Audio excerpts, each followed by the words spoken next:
आज माननीय केंद्रीय कृषि एवं किसान कल्याण मंत्री श्री नरेंद्र सिंह तोमर जी ने रानी लक्ष्मीबाई केंद्रीय कृषि विश्वविद्यालय के अंतर्गत औद्यानिकी महाविद्यालय का शिलान्यास मध्य प्रदेश के जिला मुरैना के ग्राम रतन बसई में किया।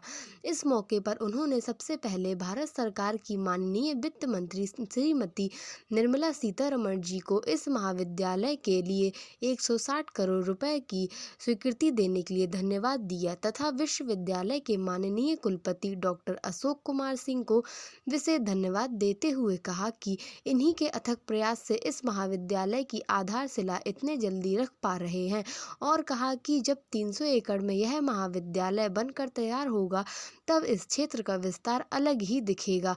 मैं यहाँ की जनता की तरफ से आप दोनों का आभार प्रकट करता हूँ। माननीय कृषि मंत्री ने कहा कि इस महाविद्यालय में जब औद्यानिकी के क्षेत्र में शिक्षा दी जाएगी तब यहाँ के किसानों को भी विभिन्न वैज्ञानिक तकनीकी से फलों की खेती करना सिखाया जाएगा, जिससे उनकी आय में अपार वृद्धि होगी। कृषि क्षेत्र में आज जो बड़ा परिवर्तन आया है उसमें किसानों की मेहनत के साथ साथ कृषि वैज्ञानिकों का भी महत्वपूर्ण योगदान रहा है। माननीय जी ने किसानों से सभी प्रकार की सब्जियां, ज्वार, बाजरा व धान फसलों को करने के लिए कहा तथा कहा कि अब आपके खेतों में रानी लक्ष्मीबाई केंद्रीय कृषि विश्वविद्यालय झांसी के वैज्ञानिकों के द्वारा नई नई टेक्नोलॉजी से खेती कराई जाएगी। माननीय कुलपति डॉक्टर अशोक कुमार सिंह जी ने स्वागत संबोधन करते हुए कहा कि यह महाविद्यालय राष्ट्रीय स्तर का होगा। हमारे वैज्ञानिक गांव-गांव जाकर किसानों को वैज्ञानिक तरीके से खेती करना सिखाएंगे। यहाँ पर औद्यानिकी के अलावा गेहूं, धान एवं अन्य कई फसलों पर हम लोग कार्य करेंगे, जिसमें किसानों की आय दोगुनी करने के लिए खेती के साथ साथ पशुपालन, मत्स्य पालन की भी जानकारी दी जाएगी। किसानों की खेती बाड़ी से संबंधित समस्त समस्याओं का निराकरण किया जाएगा। उन्होंने बताया कि इस महाविद्यालय का लाभ मध्य प्रदेश, राजस्थान, उत्तर प्रदेश के कई जिलों में मिलेगा, क्योंकि ग्राम रतन बसई से सीमा पर बसा हुआ है कि जहां पर तीनों प्रदेशों के लोगों का आवागमन बना रहता है। उन्होंने बताया कि यह सब संभव केंद्रीय कृषि एवं किसान कल्याण मंत्री माननीय श्री नरेंद्र तोमर जी की पहल पर हो पाया है। इस अंचल में यहाँ पहला महाविद्यालय होगा जिसमें स्नातक की पढ़ाई के साथ साथ फल विज्ञान, सब्जी विज्ञान, फूलों की खेती और भू निर्माण, पौध संरक्षण, सामाजिक विज्ञान, प्राकृतिक संसाधन प्रबंध, बुनियादी विज्ञान आदि विषयों का ज्ञान भी दिया जाएगा।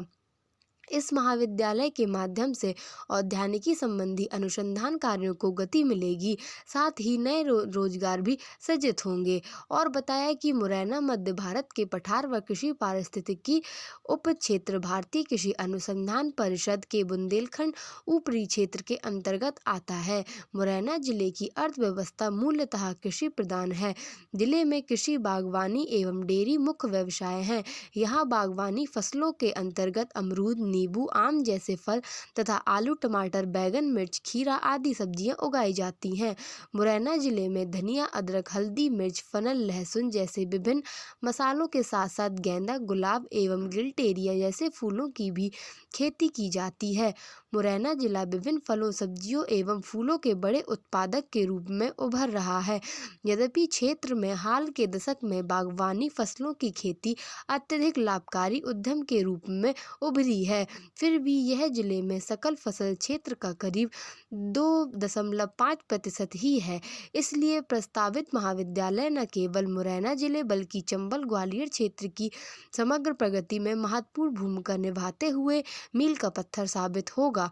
इस अवसर पर विधायक अम्बास श्री कमलेश जाटव जी, जिला पंचायत अध्यक्ष मुरैना श्रीमती आरती आकाश गुर्जर, जनपद पंचायत अध्यक्ष अम्बास सुश्री मधुरिमा तोमर, जनपद पंचायत अध्यक्ष श्रीमती अनुराधा देवेश तोमर, कृषि बीबी झांसी के निदेशक प्रशासनिक शिक्षा डॉक्टर एस सिंह, निदेशक शोध डॉक्टर SK चतुर्वेदी, निदेशक शिक्षा डॉक्टर अनिल कुमार, अधिष्ठाता कृषि डॉक्टर RK सिंह, अधिष्ठाता उद्यानिकी एवं वानिकी डॉक्टर MJ डुबोरियाल, पुस्तकालयाध्यक्ष डॉक्टर SS कुशवाहा, विभागाध्यक्ष रसस्य विज्ञान डॉक्टर योगेश्वर सिंह, विभागाध्यक्ष पुष्प विज्ञान डॉक्टर गौरव शर्मा सहित मुरैना जिले के जिला कलेक्टर, पुलिस अधीक्षक सहित सभी वरिष्ठ प्रशासनिक अधिकारी, भारतीय जनता पार्टी के वरिष्ठ पदाधिकारी, कार्यकर्ता, किसान उपस्थित रहे।